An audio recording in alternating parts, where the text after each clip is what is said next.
तर विद्यार्थ्यांना इकडे स्पेशल आणि फ्रेश या सुपर क्लासमध्ये सर्वांचेच रोजच्यासारखेच मनापासून स्वागत आहे. सुपर क्लासमध्ये आज देखील आपण मुंबई उच्च न्यायालय भरतीसाठी अतिशय स्पेशल असणारे जनरल नॉलेज कव्हर करणार आहोत.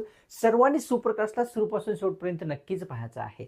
तसेच तुमच्या सर्वांसाठी अतिशय महत्त्वाची या ठिकाणी एक इन्फॉर्मेशन आहे.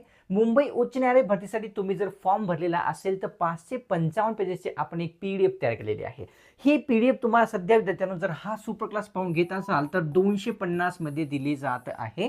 जर तुम्ही हा चान्स मिस केला तर तुम्हाला हेच PDF विद्यार्थ्यांना 300 ला पडणार आहे.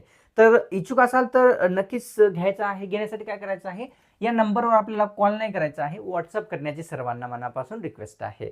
आणि सुपर क्लासला तुम्ही काय करायचं आहे, एक लाईक करून थोडासा प्रोत्साहन पण नक्कीच द्यायचं आहे.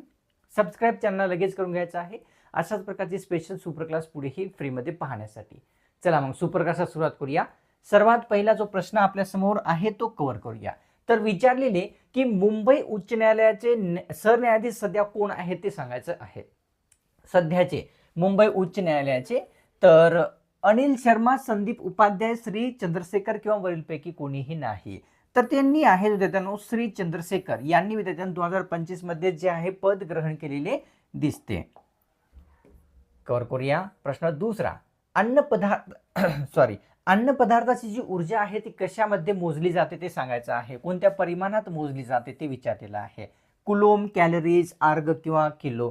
तर या ठिकाणी कॅलरीज या परिमाणामध्ये विद्यार्थ्यांनो अन्न पदार्थाची ऊर्जा ही मोजली जाते हे लक्षात येते.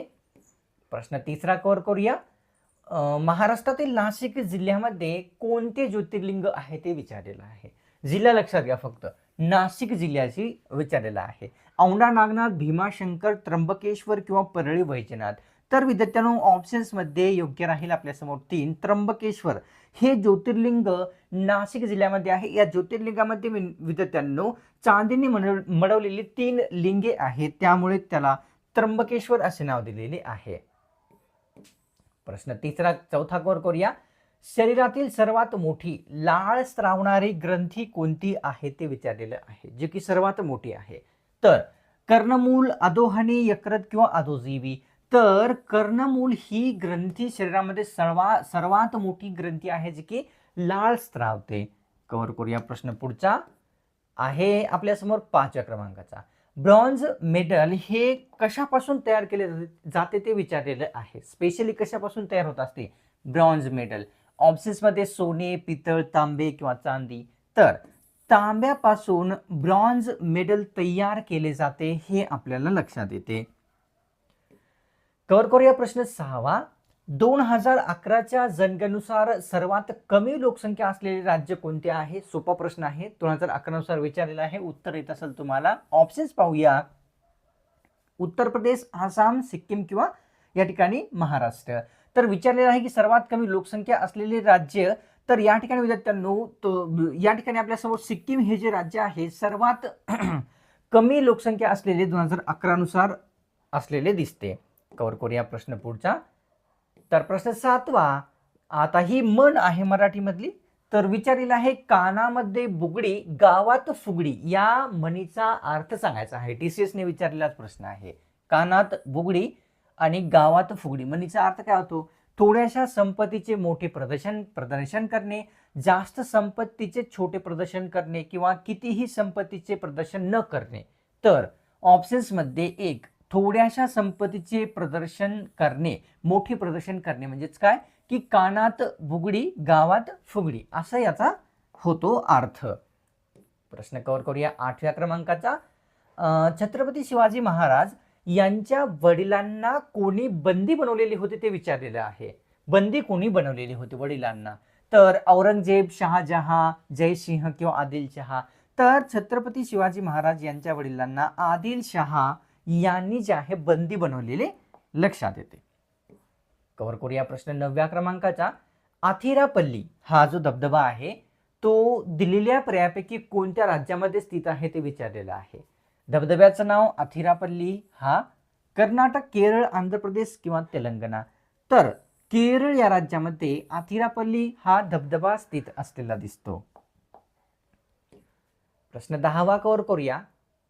महात्मा गांधी यांनी कोणत्या देशामधून परतल्या कारणास्तव भारतीय प्रवासी दिवस साजरा केला जातो ते विचारलेलं आहे.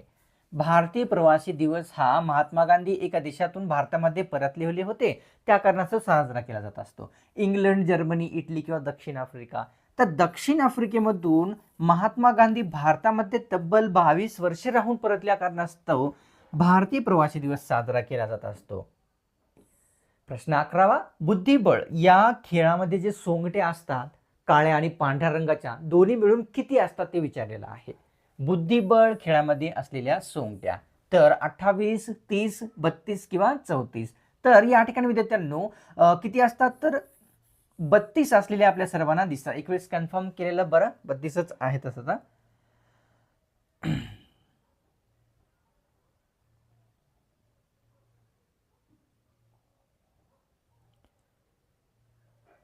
ठीक आहे, चला घेऊया पुढचा प्रश्न आपल्यासमोर, जो की विद्यार्थ्यांना आपल्याला दिलेला आहे.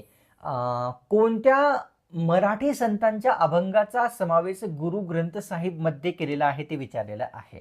आजही समावेश आहे. गुरु ग्रंथ साहिब जो शीख समुदायांचा ग्रंथ आहे. ठीक आहे, संत मीराबाई, संत नामदेव, संत एकनाथ महाराज किंवा संत रोहिदास महाराज.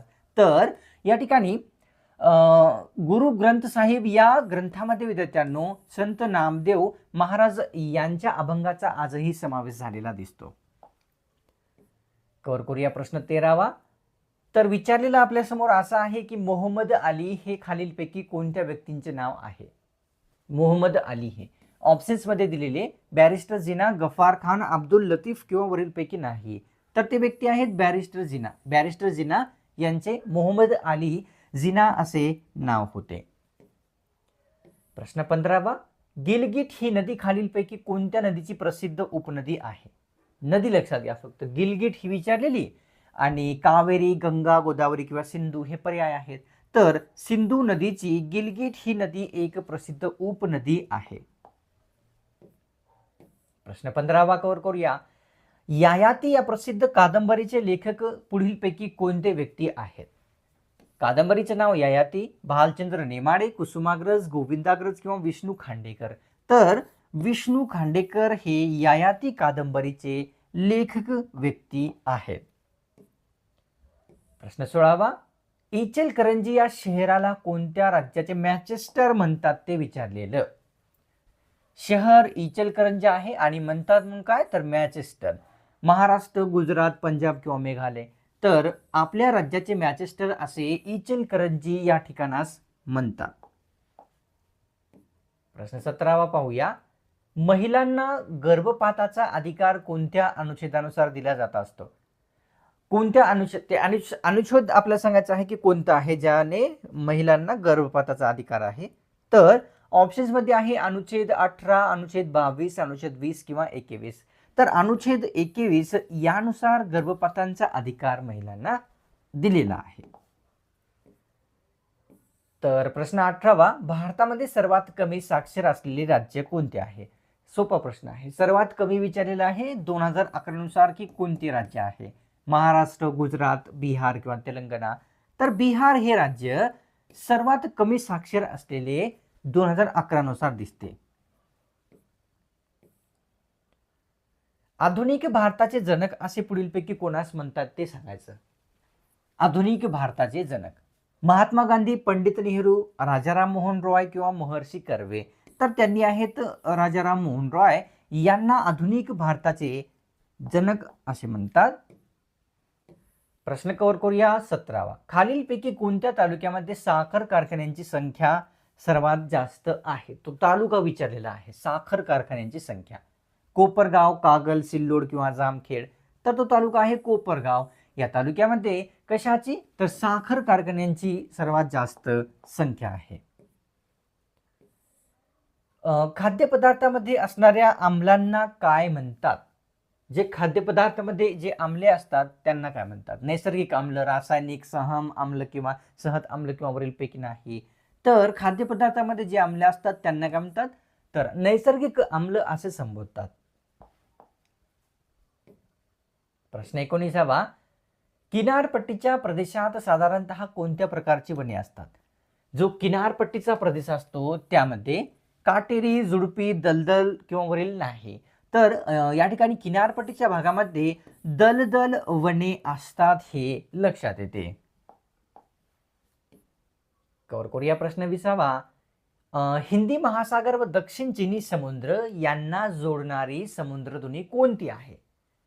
लक्षात घ्या, हिंदी महासागर तसेच दक्षिण चिनी समुद्र यांना जिब्राल्टरची, पालकाची किंवा या ठिकाणी मल्लाकची किंवा वरील सर्व. तर मल्लाकची समुद्रधुनी ही विद्यार्थ्यांनो हिंदी महासागर तसेच दक्षिण चिनी समुद्र यांना जोडणारी समुद्रधुनी आहे. प्रश्न 21वा. प्रकाश वर्ष पुढीलपैकी कशाचे मोजण्याचे एकक आहे? कशाचे अंतर मोजण्याचे एकक आहे प्रकाश वर्ष? तर खगोलीय, प्रवासी, सागरी किंवा वरील नाही. तर खगोलीय अंतर म्हणजे स्पेसचे अंतर मोजण्यासाठी प्रकाश वर्ष हे एकक वापरले जात असते. तर प्रश्न या ठिकाणी 22वा. आरवली पर्वतातील सर्वात उंच शिखर कोणते आहे? आरवली पर्वत हा विचारलेला. तर तोडाबेटा, गुरुशिखर, पर्याय चुकला वाटतं. तर या ठिकाणी धूपगड ऑप्शन्स मध्ये 4. तर योग्य आहे विद्यार्थ्यांना आपल्या समोर या ठिकाणी 2 म्हणजे गुरुशिखर हे आरवली पर्वतातील सर्वात उंच आहे.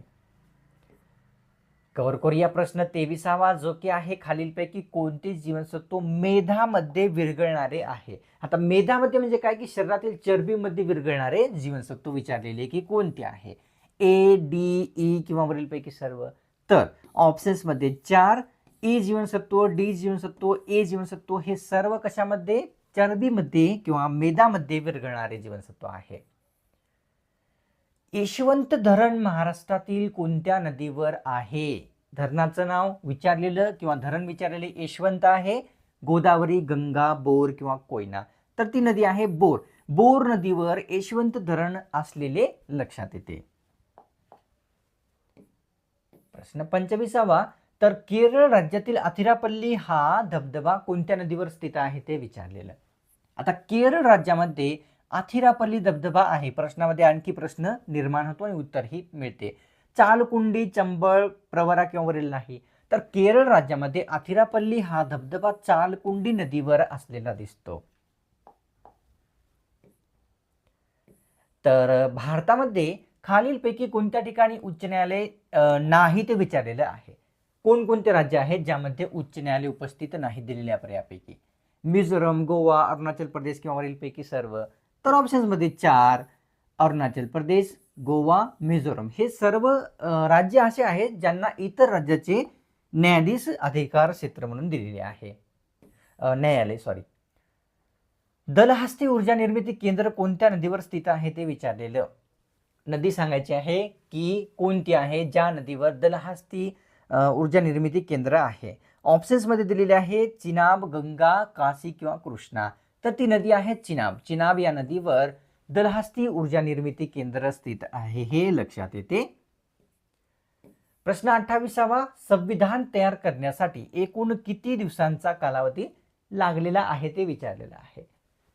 संविधान तयार करण्यासाठी 2 वर्ष 11 महिने 18 दिवस, 1 वर्ष 12 महिने 12 दिवस, 3 वर्ष 8 महिने 20 दिवस किंवा खालचा एक पर्याय. तर उत्तर काय आहे? 2 वर्ष 11 महिने 18 दिवस एवढा जो कालावधी आहे संविधान तयार करण्यासाठी लागलेला कालावधी दिसतो. प्रश्न 29वा. संविधानाचा मसुदा एकूण किती दिवसात बनला होता ते विचारलेले आहे. आता मसुदा किती दिवसात तयार झालेला आहे ते सांगायचं आहे. 142 दिवस, 241 दिवस, 141 किंवा 144. तर 141 दिवसामध्ये संविधानाचा मसुदा तयार झालेला दिसतो.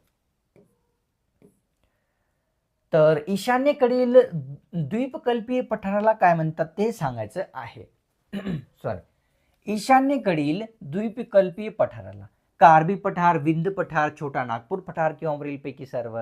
तर छोटा नागपूर पठार असे जे आहे ईशान्येकडील द्वीपकल्पीय पठाराला संबोधतात किंवा म्हणतात हे लक्षात येते. आता सुपर क्लासला सोडण्यापूर्वी पुन्हा एकदा रिमाइंडर आहे अतिशय महत्त्वाचे की मुंबई उच्च न्यायालय भरतीसाठी 555 पेजेसची आपण एक PDF तयार केलेली आहे.